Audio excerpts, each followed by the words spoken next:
जय श्रीमन नारायण। निर्जला एकादशी व्रत कथा। निर्जला एकादशी का व्रत ज्येष्ठ मास के शुक्ल पक्ष की एकादशी तिथि को किया जाता है।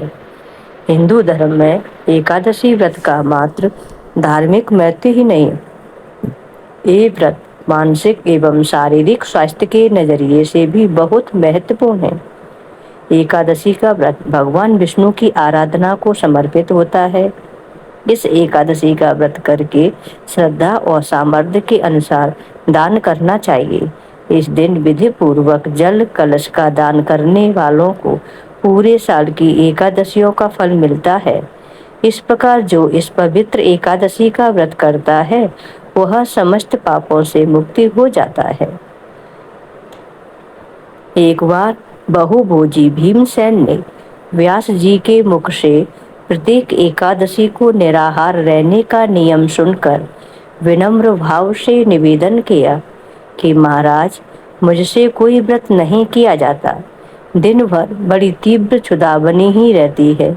अतः आप कोई ऐसा उपाय बतला दीजिए जिसके प्रभाव से स्वतः सद्गति हो जाए। तब व्यास जी ने कहा कि तुमसे वर्ष भर की संपूर्ण एकादशी नहीं हो सकती तो केवल एक निर्जला कर लो। इसी से साल भर की एकादशी करने के समान फल हो जाएगा। तब भीम ने वैसा ही किया और स्वर्ग को गए। इसलिए यह एकादशी भीमसेनी एकादशी के नाम से भी जानी जाती है। निर्जला यानी यह व्रत बिना जल ग्रहण किए और उपवास रखकर किया जाता है। इसलिए यह व्रत कठिन तप और साधना के समान महत्व रखता है। हिंदू पंचांग अनुसार वृषभ और मिथुन संक्रांति के बीच शुक्ल पक्ष की एकादशी निर्जला एकादशी कहलाती है। इस व्रत को भीमसेन एकादशी या पांडव एकादशी के नाम से भी जाना जाता है। पौराणिक मान्यता है कि 5 पांडवों में एक भीमसेन ने इस व्रत का पालन किया था और वैकुंठ को गए थे, इसलिए इसका नाम भीमसेनी एकादशी भी हुआ। इस व्रत में जल ग्रहण नहीं किया जाता है, यानी निर्जल रहकर व्रत का पालन किया जाता है। यह व्रत मन को संयम सिखाता है और शरीर को नई ऊर्जा देता है। यह व्रत पुरुष और महिलाओं दोनों द्वारा किया जा सकता है। व्रत का विधान है, पवित्रीकरण के समय जल आचमन के अलावा अगले दिन सूर्योदय तक पानी नहीं पिए। दिन भर कम बोलें, हो सके तो मौन रहने की कोशिश करें। दिन भर न सोएं, ब्रह्मचर्य का पालन करें, झूठ न बोलें, गुस्सा और विवाद न करें। व्रत कथा है, जब वेद व्यास ने पांडवों को चारों पुरुषार्थ धर्म, अर्थ, काम और मोक्ष देने वाले एकादशी व्रत का संकल्प कराया था, तब युधिष्ठिर ने कहा, हे जनार्दन, ज्येष्ठ मास के शुक्ल पक्ष में जो एकादशी पड़ती हो, कृपया उसका वर्णन कीजिए। भगवान श्री कृष्ण ने कहा, हे राजन, इसका वर्णन परम धर्मात्मा व्यास जी करेंगे, क्योंकि ये संपूर्ण शास्त्रों के तत्वज्ञ और वेद वेदांगों के पारंगत विद्वान हैं। तब वेद व्यास जी कहने लगे, कृष्ण और शुक्ल पक्ष की एकादशी में अन्न खाना वर्जित है। द्वादशी को स्नान करके पवित्र होकर फूलों से भगवान केशव की पूजा करें। फिर पहले ब्राह्मणों को भोजन देकर अंत में स्वयं भोजन करें।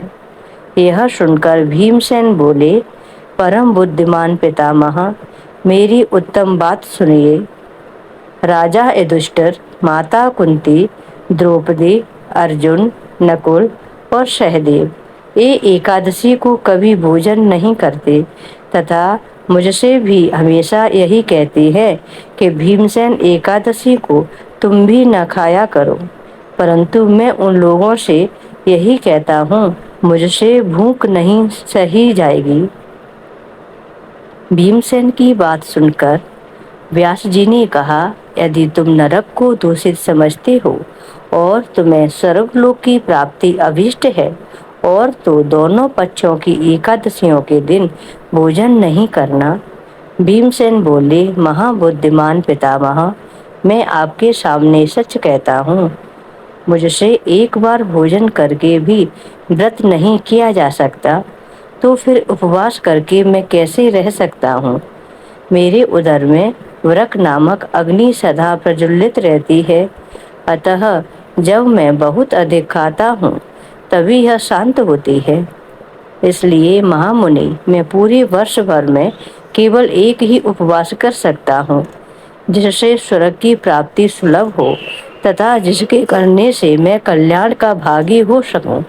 ऐसा कोई एक व्रत निश्चय करके बताइए, मैं उसका यथोचित रूप से पालन करूंगा।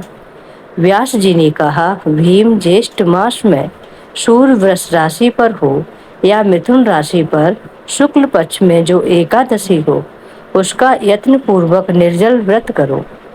केवल कुल्ला या आचमन करने के लिए मुख में जल डाल सकते हो, उसको छोड़कर किसी प्रकार का जल विद्वान पुरुष मुख में न डाले, अन्यथा व्रत भंग हो जाता है। एकादशी को सूर्योदय से लेकर दूसरे दिन के सूर्योदय तक मनुष्य जल का त्याग करे तो यह व्रत पूर्ण होता है। इसके बाद द्वादशी को प्रभात काल में स्नान करके ब्राह्मणों को विधि पूर्वक जल और स्वर्ण का दान करें। इस प्रकार सब कार्य पूरा करके जितेंद्रिय पुरुष ब्राह्मणों के साथ भोजन करें। वर्ष भर में जितनी एकादशियां होती हैं, उन सब का फल इस निर्जला एकादशी से मनुष्य प्राप्त कर लेता है, इसमें तनिक भी संदेह नहीं है। शंख, चक्र और गदा धारण करने वाले भगवान केशव ने मुझसे कहा था कि यदि मानव सबको छोड़कर एकमात्र मेरी शरण में आ जाए और एकादशी को निराहार रहे तो वह सब पापों से छूट जाता है। कुंती नंदन, निर्जला एकादशी के दिन श्रद्धालु स्त्री पुरुषों के लिए जो विशेष दान और कर्तव्य विहित है, उन्हें सुनो।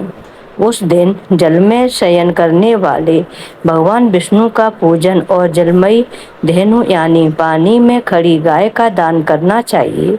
सामान्य गाय या घी से बनी गाय का दान भी किया जा सकता है। इस दिन दक्षिणा और कई तरह की मिठाइयों से ब्राह्मणों को संतुष्ट करना चाहिए। उनके संतुष्ट होने पर श्री हरि मोक्ष प्रदान करते हैं। जिन्होंने श्री हरि की पूजा और रात्रि में जागरण करते हुए इस निर्जला एकादशी का व्रत किया है, उन्होंने अपने साथ ही बीती हुई 100 पीढ़ियों को और आने वाली 100 पीढ़ियों को भगवान वासुदेव के परम धाम में पहुंचा दिया है। निर्जला एकादशी के दिन अन्न, वस्त्र, गौ, जल, शैया, सुंदर आसन, कमंडल तथा छाता दान करने चाहिए। जो श्रेष्ठ तथा सुपात्र ब्राह्मण को जूता दान करता है, वह सोने के विमान पर बैठकर स्वर्ग लोक में प्रतिष्ठित होता है। जो इस एकादशी की महिमा को भक्ति पूर्वक सुनता अथवा उसका वर्णन करता है, वह स्वर्ग लोक में जाता है। चतुर्दशी युक्त अमावस्या को सूर्य ग्रहण के समय श्राद्ध करके मनुष्य जिस फल को प्राप्त करता है, वही फल इस कथा को सुनने से भी मिलता है। भीमसेन, ज्येष्ठ मास में शुक्ल पक्ष की जो शुभ एकादशी होती है, उसका निर्जल व्रत करना चाहिए। उस दिन श्रेष्ठ ब्राह्मणों को शक्कर के साथ जल के घड़े दान करने चाहिए। ऐसा करने से मनुष्य भगवान विष्णु के समीप पहुंचकर आनंद का अनुभव करता है। इसके बाद द्वादशी को ब्राह्मण भोजन कराने के बाद स्वयं भोजन करें। जो इस प्रकार पूर्ण रूप से पापनाशनी एकादशी का व्रत करता है, वह सब पापों से मुक्त हो आनंदमय पद को प्राप्त होता है। यह सुनकर भीमसेन ने भी इस शुभ एकादशी का व्रत आरंभ कर दिया। बोलिए श्री हरि नारायण की जय, लक्ष्मी नारायण की जय।